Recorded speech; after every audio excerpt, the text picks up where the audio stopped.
रही है क्या? ये ताकत दिखाने की कोशिश हो रही है?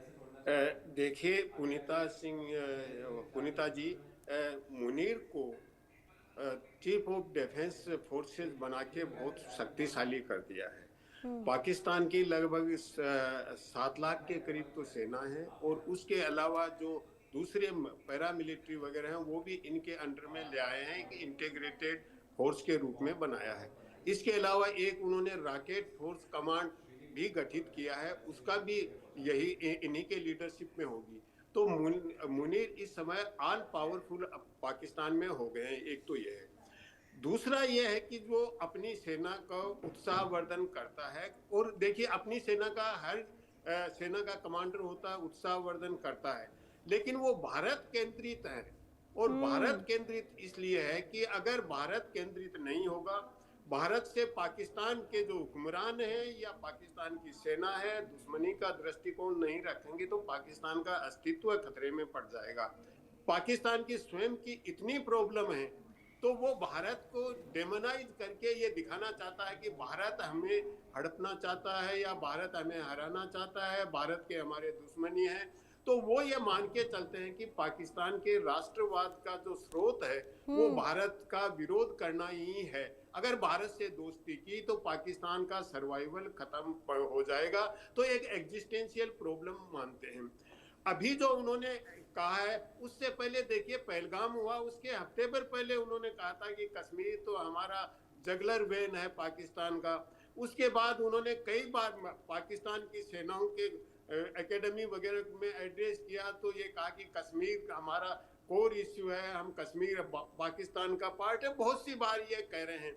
और केवल ऐसा नहीं है कि सेना प्रमुख कह रहा है, पाकिस्तान का पूरा एस्टेब्लिशमेंट है उसका भारत विरोधी दृष्टिकोण है। अभी 3-4 दिन पहले पाकिस्तान के फॉरेन मिनिस्ट्री के स्पोक्स पर्सन है ताहिर अंद्राबी, उन्होंने भी ये कहा कि हम चीन के साथ अरुणाचल को लेके उन्होंने उनसे सवाल पूछा तो उन्होंने स्टेटमेंट दिया, नहीं कहना चाहिए उनको क्योंकि वो भारत और चीन का मामला है।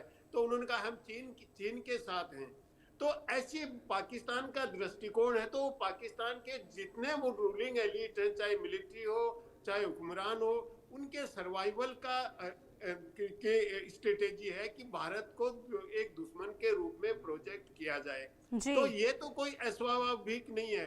तो इस तरह के स्टेटमेंट देके क्या भारत के साथ वो फिर से कोई मिस एडवेंचर करेंगे?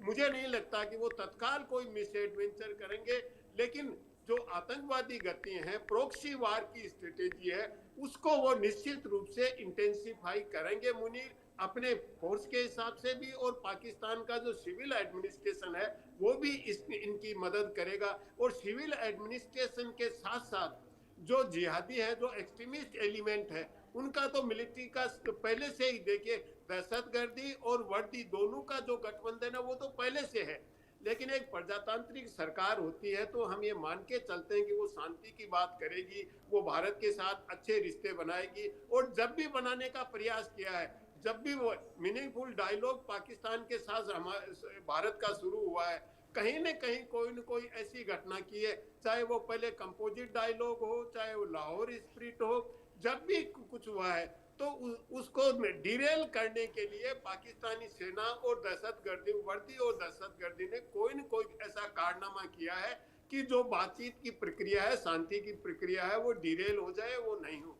तो ये पाकिस्तान के बारे में कि पाकिस्तान का मुनीर क्या बोलेगा, ये अनएक्सपेक्टेड नहीं है। हम एंटीसिपेट कर सकते हैं कि मुनीर साहब कल क्या क्या बोलने वाले हैं, अगर कोई बोल रहे हैं तो ये तो अस्वाभाविक बिल्कुल नहीं है पुनीता जी। तो आगे क्या स्थिति बनती है ये देखने की बात है। लेकिन अब अनुज सर जरा ये समझाइए, क्योंकि देखिए खाने को तो कुछ है नहीं पाकिस्तान के पास, जो हालात है और जो अर्थव्यवस्था इस वक्त पाकिस्तान के अंदर देखने को मिल रही है, उस स्थिति में अगर पाकिस्तान भारत को धमकी दे तो मैं ये समझना चाहूंगी कि आखिर क्या इतनी ताकत है पाकिस्तान के पास जो अब भारत को जवाब दे पाएगा, या फिर किसी और का शह मिल रहा है जिसके बाद ये धमकी भारत को दी जा रही है? बिल्कुल, you have hit the nail on the, ये पूरी की पूरी इबारत जो है वो किसी के शह पे लिखी जा रही है। आज मुनीर को कहीं ना कहीं इस प्रकार का वो है कि वो समझता है कि अमेरिका जो है वो हमारा बहुत घनिष्ठ मित्र हो गया है और अमेरिका हमारे लिए कुछ भी करने को तैयार है। मैंने आपको छुपे शब्दों में बता दिया कि किसकी शय पर यह बातचीत हो रही है, लेकिन एक बात मैं आपको साथ साथ बता देना चाहता हूं, आपके दर्शकों को पता होना चाहिए, अमेरिका दुनिया में किसी का मित्र नहीं है, वो सिर्फ अपने इंटरेस्ट देखता है। और मुनीर कहीं ना कहीं इस बात को नजरअंदाज करते हुए नजर आ रहे हैं। दो बातें मैं आपको बताना चाहता हूं। देखिए, सबसे बड़ी बात यह है कि पाकिस्तान को जोड़ के रखने वाली सिर्फ एकमात्र चीज है, वो एंटी इंडिया रेटोरिक। वो जितना श्रिल होगा वो उतना ही वो जो व्यक्ति है वो पाकिस्तान में अपने आप को स्टेब्लिश कर पाने में सफल होगा। यही वजह है कि मुनीर जब से सेना अध्यक्ष बने, आपसे नहीं, जब से सेना अध्यक्ष बने हैं, लगातार भारत के खिलाफ जहर उगल रहे हैं। सांप हैं, जहर ही उगलेंगे और कोई उससे उम्मीद भी करने की आवश्यकता मुझे लगता है नहीं है। और दूसरी बात यह है कि जो उनकी जनरेशंस को उनके फंडामेंटल इकोसिस्टम को डेवलप किया गया है, वो दो बुनियादी चीजों पे डेवलप किया गया है। और वो बुनियादी चीज ये है कि भारत एंटी इंडिया फीलिंग, और दूसरा कि पाकिस्तान जो है एक बहुत बड़ा इस्लामिक समर्थक राष्ट्र है।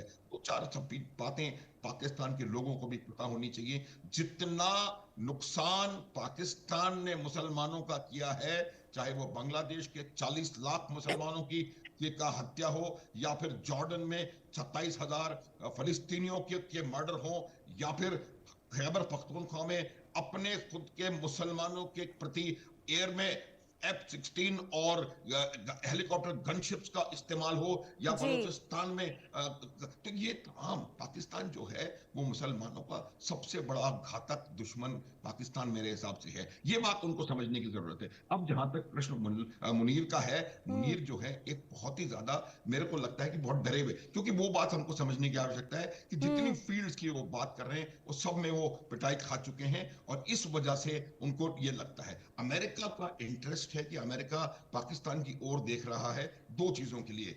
एक, पाकिस्तान से वो चीन के ऊपर नजर रखना चाहता है, चीन को काउंटर करना चाहता है, चाहे वो बगराम पाकिस्तान की मदद से अफगानिस्तान में लिया जाए या और कोई तरीके से वहां बेसिस लेकर के। इसीलिए वो पासनी पोर्ट को वहां पर लेने का प्रयास कर रहे हैं पुनीता, और वो मुझे लगता है अमेरिका को पाकिस्तान पासनी पोर्ट बेचने वाला है। दूसरी चीज ये है कि अमेरिका को कहीं ना कहीं ये लग रहा है कि उनको गाजा में एक ऐसी फोर्स की जरूरत पड़ेगी जो कि वहां पर हमास को डिसआर्म कर सके, या वहां पर पीस कीपिंग तो क्या करेंगे ये लोग, वहां पर अपना काम कर सके। तो उसमें वो ट्रंप की रिक्वायरमेंट है, और उसकी वजह से ट्रंप जो है इनको लगातार शय दे रहे हैं और इनको बता रहे हैं कि ये बहुत हमारे फेवरेट हैं, this that and the other. तो हमको ये समझने की आवश्यकता है कि ये वही पाकिस्तान है जिस पर अमेरिका को भरोसा है कि ये दोबारा गाजा में जाकर के फलिस्तीनियों को मारने में हिचकेगा नहीं, उनको डिसआर्म करने में हिचकेगा नहीं। और ये तो सर पूरी दुनिया को पता है कि जो ट्रंप हैं वो किस तरीके से मतलब खुद का फायदा देखते हैं। अगर खुद का फायदा हो तो उस तरफ जाते हुए नजर आते हैं। तो क्या ये पाकिस्तान को समझ नहीं आ रहा है, जिस वजह से अब ये इतना उत्साहित होकर कह सकते हैं कि धमकियां भारत को दे रहा है? तो क्या पाकिस्तान इससे अनजान है या फिर सब कुछ जानकर अनजान बनना चाह रहा है?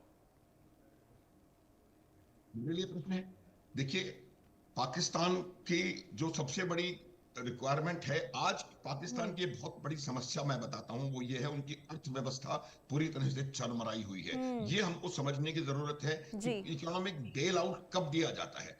इकोनॉमिक बेल आउट उस समय दिया जाता है किसी भी राष्ट्र को या किसी भी संगठन को जब वो पूरी तरह से चरमरा गया हो।